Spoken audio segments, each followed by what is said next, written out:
A very warm welcome to all present over this channel.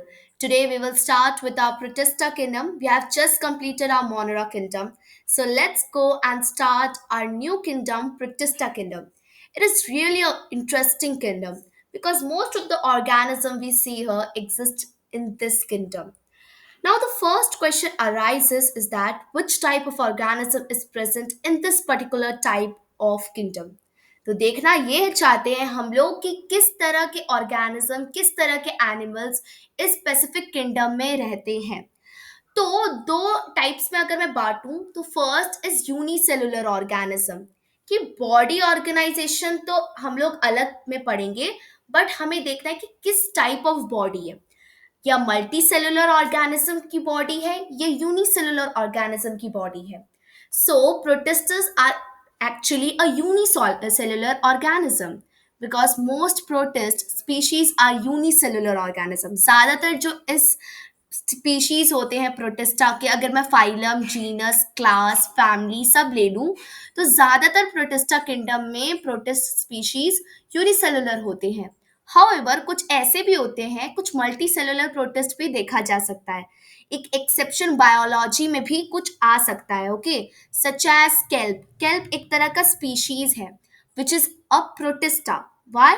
Some species of kelp grow so long that they exceed 100 feet of height, क्योंकि giant kelp का जो size है वो बहुत ही ज्यादा बड़ा है, वो लार्ज इनफ है एंड इट एक्सीड मतलब ये क्रॉस कर जाता है 100 फीट ऑफ हाइट को भी. तो ऐसा नहीं कि जरूरी नहीं है कि ऑलवेज यूनिसेलुलर ऑर्गेनिज्म हो, बट एक्सेप्शंस तो हो ही सकती है. अगर केमिस्ट्री में हो सकती है तो बायोलॉजी में क्यों नहीं हो सकती. तो यूनिसेलुलर ऑर्गेनिज्म में ज्यादातर स्पीशीज प्रोटिस्ट के यूनिसेलुलर ही होते हैं. नाउ यूनिसेलुलर होने के बावजूद फिर क्या है, यूकैरियोटिक भी है ये. क्यों?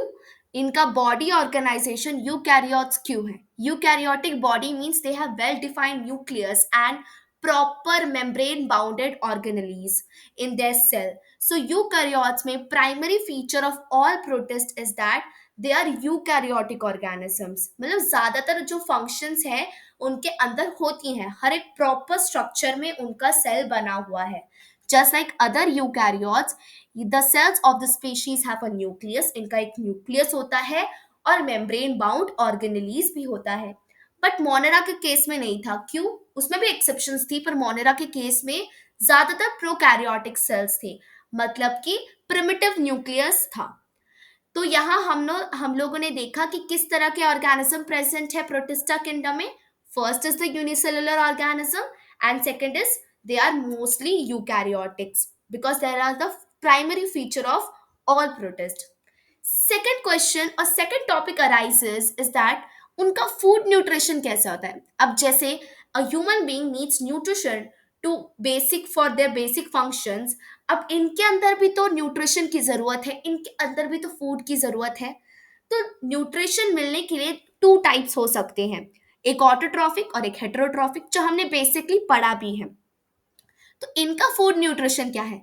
क्या ये ऑटोट्रॉफिक है या ये हेटेरोट्रॉफिक है? So they may be autotrophic और heterotrophic in nature. An autotrophic organism can create its food and survive, and a heterotrophic organism on the other hand has to derive nutrition from other organisms such as plants or animals to survive. क्या बोला गया है कि इनका जो food nutrition होता है ज्यादातर ऑटोट्रॉफिक नहीं तो हेटेरोट्रॉफिक नेचर का हो सकता है. दोनों ही हो सकते हैं, क्योंकि ऑटोट्रॉफिक ऑर्गेनिज्म क्या कर सकते हैं, अपना खाना खुद जनरेट कर सकते हैं, खुद बना सकते हैं और उसी खाना को खा के वो सरवाइव कर सकते हैं, क्योंकि उन्हीं को वहीं से न्यूट्रिशन मिल जाती है, बेसिक जो न्यूट्रिएंट्स एसेंशियल है किसी भी बॉडी के ग्रोथ और प्रॉपर फंक्शनिंग के लिए. और हेटेरोट्रॉफिक ऑर्गेनिज्म अगर ले तो वो किसी और पर डिपेंडेंट होते हैं अपने न्यूट्रिशन के लिए, तो वो किसी और से अपना न्यूट्रिशन लेते हैं, किसी और ऑर्गेनिज्म से. जैसे कि प्लांट से और ले सकते हैं न्यूट्रिशन या एनिमल से न्यूट्रिशन ले सकते हैं सरवाइव करने के लिए. So this is a type of, आप देख सकते हो ये एक तरह का क्या है, प्रोटोजोआ है. दैट इज लुक एज चप्पल की तरह दिख रहा है ना. इसे स्लीपर्स कहा जाता है. क्यों? क्योंकि ये कौन से टाइप है, प्रोटोजोआज है ना.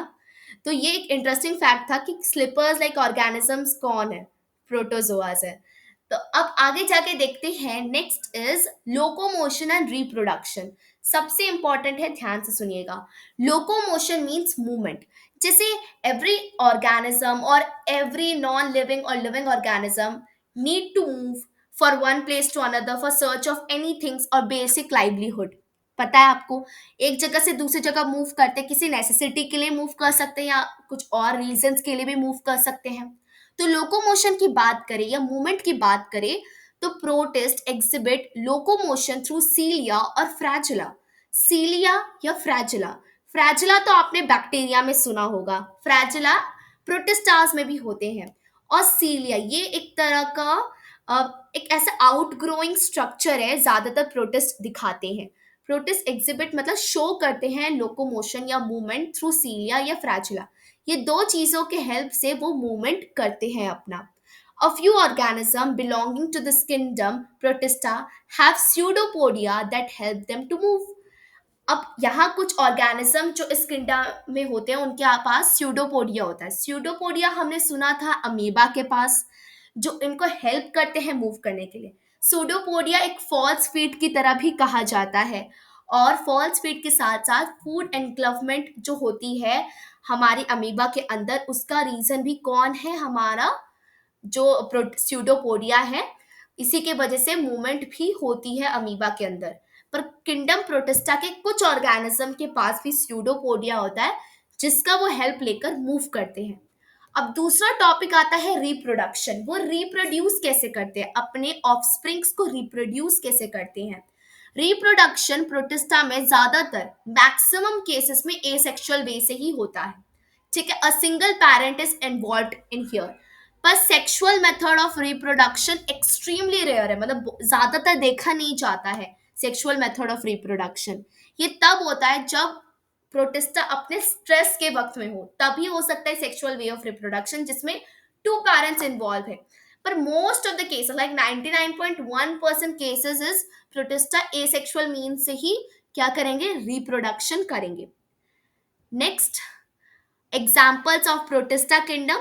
यही आपको लास्ट स्लाइड था। अब हम लोग प्रोटिस्टा किंगडम के कुछ एग्जाम्पल्स को देखते हैं कि क्या होते हैं प्रोटिस्टा, क्योंकि class 9 diversity in living organism में प्रोटिस्टा को उतना डिटेल से भी नहीं बताया गया है, पर भी मैंने अच्छे से आपको एक्सप्लेन कर दिया है ज्यादातर बेसिक चीजें जो होती हैं।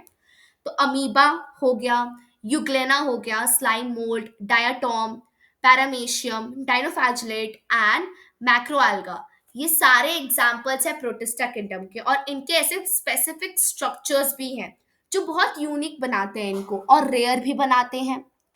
So that's all for today. If you like this video, so please like my video and subscribe to this channel, and we will go to the next kingdom soon. Bye.